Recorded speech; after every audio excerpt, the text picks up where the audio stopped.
Okay, hey, so this is my review for this movie, Mary Poppins Returns with Emily Blunt. If you saw my soundtrack review on this, you know I was a bit disappointed, like a lot of people were. The movie really depends on the soundtrack. It's a musical type movie. Most of the scenes break into some sort of singing, so if the soundtrack's really bad, you have a really bad movie. If it's really good, then you have a really good movie. In this case, it kind of falls in between with it not being like amazing or being terrible. But it's just like sometimes kind of boring, and I'll explain. First of all, Emily Blunt did really good. She looked like she was probably scared to do this and kind of be scrutinized and looked at for being worse than Judy Garland in the original. So it looks like she put a lot of work into this, and she fills the role really good. But the whole time I was kind of still thinking, oh, this is Emily Blunt, whatever. I didn't really fall into it.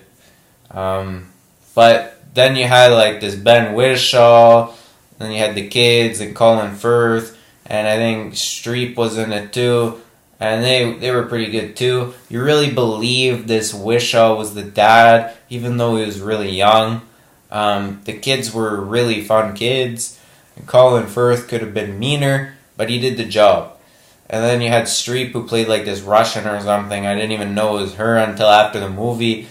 I thought, like, where was this Streep? Well, okay, well, oh yeah, she must have been that Russian that was in there.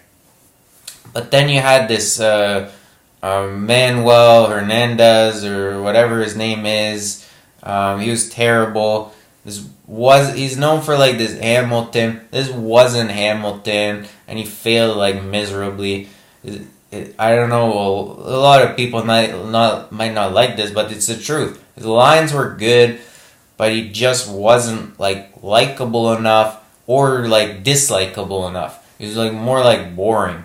This is really proof that you can't just bring someone off Broadway and expect them to perform in like this major movie.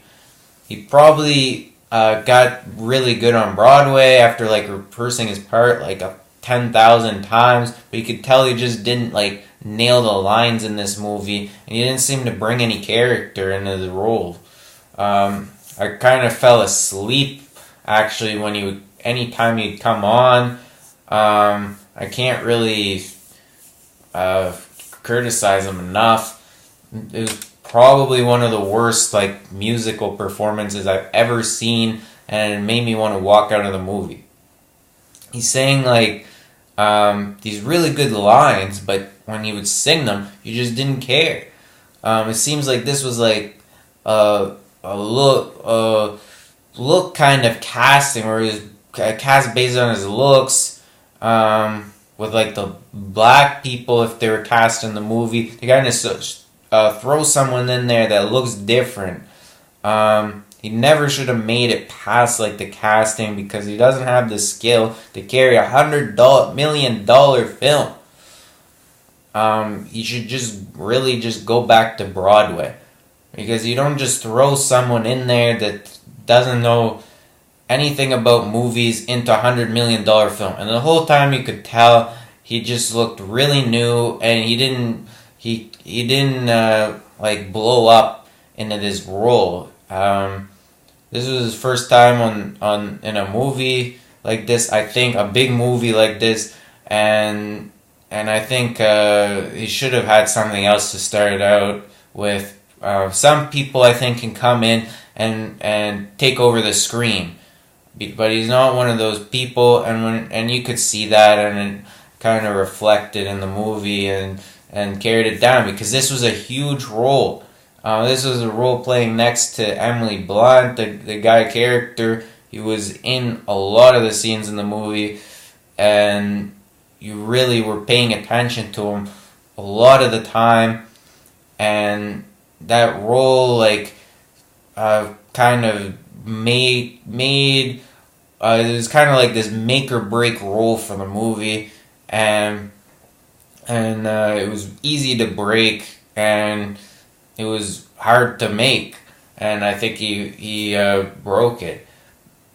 So there really should have been someone that could come in and really take over that role, and it looks like that was just a huge disappointment. That was one of the main holes in the movie. That's why I'm talking about it so much, is if you had a better character in there for that role, someone good, someone who you liked a lot, maybe you saw in another, like if you threw like Sean Connery in there or something, maybe it would be, or maybe even Jamie Foxx. Maybe Jamie Foxx would have been good in the role. I don't know.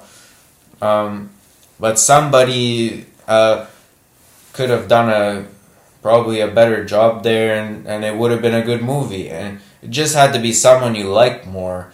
There might be people that like how he was in the movie and such, but I think a lot of people are not liking it. And you can't. Another thing is, you can't talk about the movie without talking about the songs. And they're written by this Mark Shaman, who kind of took parts of the old songs and he tried to make new ones.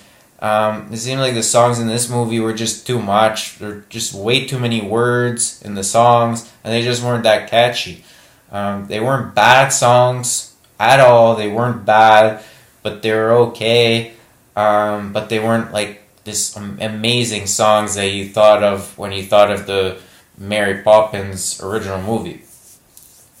You know, like, there's something wrong when you kind of have to repeat like the cover and not the book like 100 times. That's what I remember about this movie, is the cover is not the book.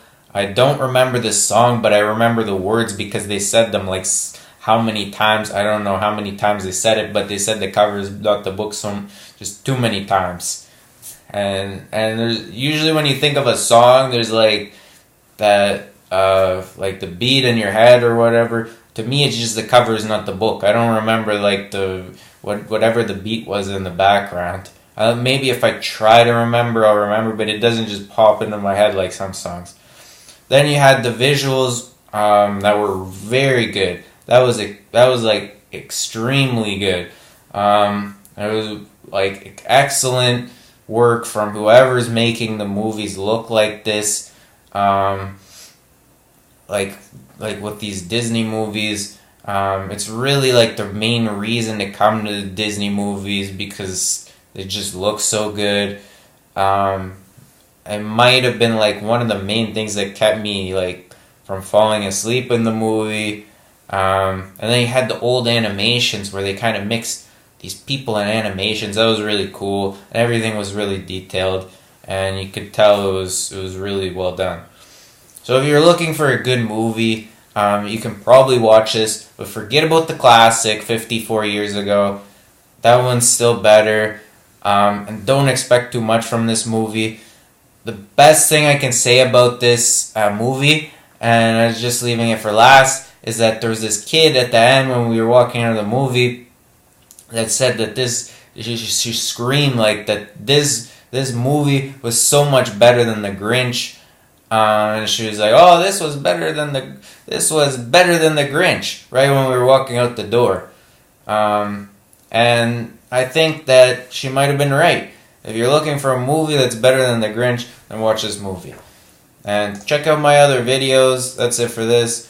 And subscribe.